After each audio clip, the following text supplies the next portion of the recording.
तो स्टूडेंट्स, आज हम नरेशन का 12 वीडियो बना रहे हैं। याद रखेंगे, नरेशन के वीडियोस में याद रखेंगे हमने इसके पहले 10 बनाया है। 11 नंबर में रख रहा हूँ, अभी बताऊँगा, लेकिन 12 नंबर वीडियो में बता रहा हूँ उसके पहले। तो ये हमारा इनडायरेक्ट स्पीच से इनडायरेक्ट स्पीच में बनाने के लिए ये मेरा वीडियो है, वीडियो नंबर 12।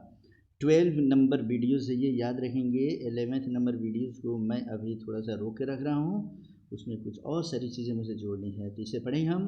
इसे हम कहते हैं ऑप्टेटिव सेंटेंस। अब आज की क्लास में जो हम डायरेक्ट से इनडायरेक्ट में बदलेंगे उसको हम बोलेंगे ऑप्टेटिव सेंटेंस। ऑप्टेटिव सेंटेंस का मतलब होता है इच्छा सूचक वाक्य। याद रखेंगे, इसे ठीक समझेंगे। कौन सा? इच्छा सूचक। या ऑब्जेक्टिव का अर्थ ही होता है इच्छा सूचक वाक्य, अर्थात ऐसे वाक्यों से अभिशाप माने कर्ष, किसी प्रकार का कर्ष होता है, अभिशाप होता है, श्राप देते हैं हम लोग, या आशीर्वाद जिसे हम कहते हैं ब्लेस, और प्रार्थना, ये है हमारा प्रार्थना। इसको मैं छोटा करता हूँ थोड़ा सा, हाँ ये समझेंगे अब। और क्या बोध होता है? तो इससे अभिशाप का बोध होता है, अभिशाप को इंग्लिश में हम लोग कर्स कहते हैं। आशीर्वाद का बोध होता है जिसे ब्लेस कहते हैं। प्रार्थना तो इससे प्रे का बोध होता है। इच्छा विश का बोध होता है। अगर ये सभी चीज़ इसमें दिए गए हों तो ऐसे इच्छा सूचक शब्दों वाक्यों को ही हम ऑप्टेटिव सेंटेंस के नाम से जानते हैं। याद रखेंगे, ऑप्टेटिव, स्पेलिंग नहीं भूलेंगे ऑप्टेटिव का। तो ऑप्टेटिव सेंटेंस की पहचान क्या होती है? तो वाक्य के अंत में नोट ऑफ एक्सक्लेमेशन, ये ऐसा सिंबल दिया रहता है, इसे भूलेंगे नहीं। सिंपल लाइन खींच के नीचे एक बिंदु जरूर दिया रहता है, उसे हम समझ जाएंगे कि यह ऑप्टेटिव सेंटेंस है।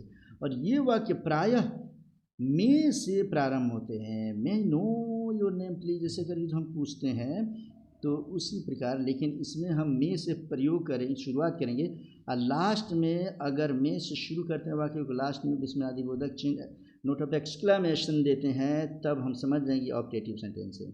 याद रखिए कि ऑप्टेटिव सेंटेंस को डायरेक्ट से इनडायरेक्ट में बदलने के लिए जनरल रूल्स के अलावा निम्नलिखित नियमों का प्रयोग करते हैं। मैं बार बार बताता हूं बच्चों कि जनरल रूल्स हमारे नरेशन के पार्ट 1, 2 और 3, जिसे हम कहते हैं change of person, change of tense, change of other parts of speech, ये तीनों को वीडियो नंबर 1, 2, 3 में मैं बनाया हूँ। इसको निश्चित रूप से देखेंगे और बार बार देखेंगे, तभी हमें ये समझ में आएगा।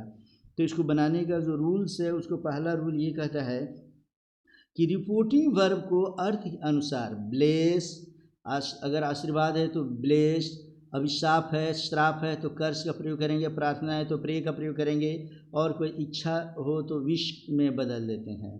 तो ब्लेस, कर्स, प्रे और विश, ये कब शब्दों का प्रयोग होगा, ये सेंटेंस समझने के बाद ही पता चलता है। जो इन्वर्टेड कोमा के अंदर होता है उसका अर्थ, अगर आशीर्वाद दे रहा होगा तो ब्लेस का प्रयोग करेंगे, अभिशाप या श्राप दे रहा होगा तो कर्ज का प्रयोग करेंगे, प्रार्थना कर रहा होगा तो प्रे का प्रयोग करेंगे, और कोई इच्छा व्यक्त कर रहा होगा तो विश का प्रयोग करेंगे।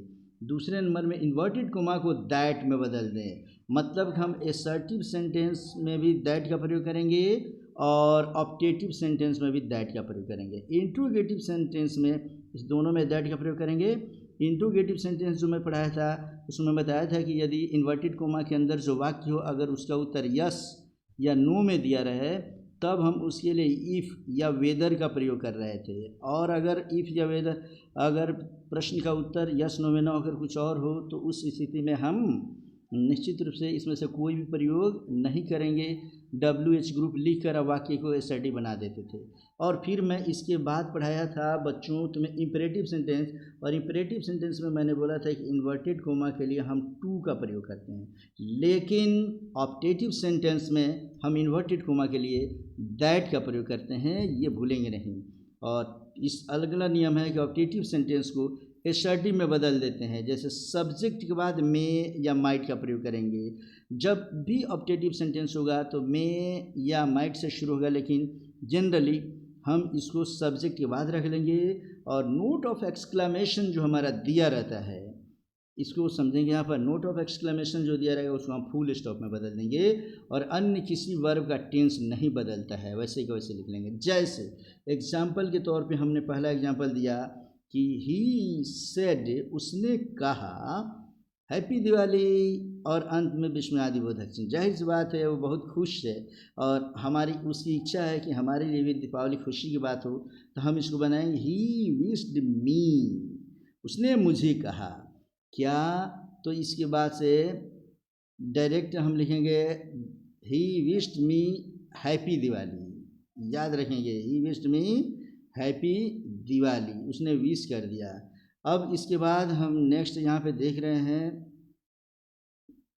कि अब यहाँ पे हम चाहें तो मी हटाकर दैट का प्रयोग कर सकते हैं, और या ही विश्ड मी डायरेक्ट लिख देंगे तब भी हमारा सही हो जाएगा। तो अब इसमें से नेक्स्ट हम आते हैं, देखो कि he wished, he said to her, वह उससे कहा, मे यू लिव लॉन्ग, भगवान माने तुम्हारी लंबी आयु करें, माने वो माने आशीर्वाद दे रहा है। तो लेकिन he blessed her that, he blessed her that, और दैट के बाद हम लिखेंगे यू, मे यू दिया है तो second person change according to object करेंगे, इसलिए हम क्या प्रयोग करेंगे शी। अब मे बदल जाएगा, चूँकि ये पास्ट टेंस है तो पास्ट टेंस बदले तो हो जाएगा माइट, तो शी माइट लिव लॉन्ग का प्रयोग हम कर देंगे। Change of person, change of tense, change of other parts of speech, ये हर प्रकार के वाक्य को बनाने में मदद करता है। यहाँ पे देखोगे बच्चे, यहाँ हमने दैट का प्रयोग इसलिए नहीं किया, यहाँ पे मे से वाक्य को शुरुआत नहीं किया गया है, तो इसीलिए हमने direct he wished me happy Deepavali हमने कर दिया, यहाँ पे दिवाली कर दिया।